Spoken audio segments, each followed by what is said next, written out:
Kita sering tertekan karena merasa tidak bisa mengendalikan hal-hal yang ingin kita kendalikan dalam hidup. Kita ingin semuanya berjalan sesuai rencana, tapi hidup terlalu sering membelokkannya dengan cara yang tidak bisa kita prediksi. Secara biologis, ini bukan sepenuhnya salah kita.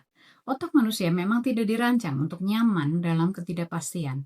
Dalam neuroscience, ini dikenal sebagai intolerance of uncertainty, kondisi di mana ketidakjelasan diproses otak sebagai potensi ancaman, bukan ruang pertumbuhan. Sistem limbik, terutama amigdala, langsung aktif dalam mode siaga setiap kali kita berhadapan dengan ambiguitas.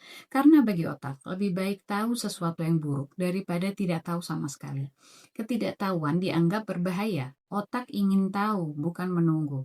Itulah sebabnya kita cenderung membangun ilusi kontrol.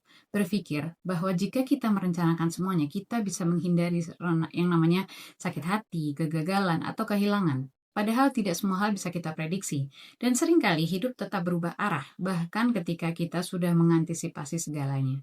Psikolog Julian Rotter menjelaskan ini melalui konsep locus of control, seberapa besar kita merasa punya kendali atas kejadian dalam hidup. Ketika seseorang berada di sisi eksternal locus, mereka cenderung percaya bahwa nasib atau orang lain atau sistemlah yang menentukan segalanya. Dalam posisi ini, kita merasa seperti penumpang, hanya bisa berharap dunia bersikap adil, tapi tidak tahu bagaimana mengarahkan hidup sendiri. Dan ketika dunia tidak sesuai harapan, kecemasan pun mulai tumbuh, karena kita merasa tidak punya pengaruh apa-apa.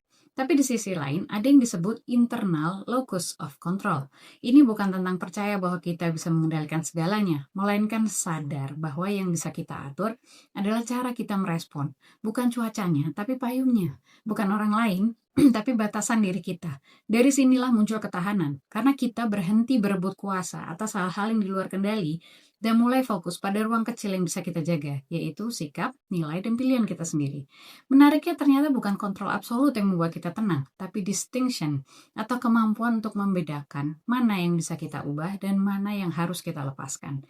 Karena pada akhirnya, kebebasan bukan berarti bisa mengendalikan segalanya, tapi bisa tetap tenang meski tidak mengendalikan apa-apa.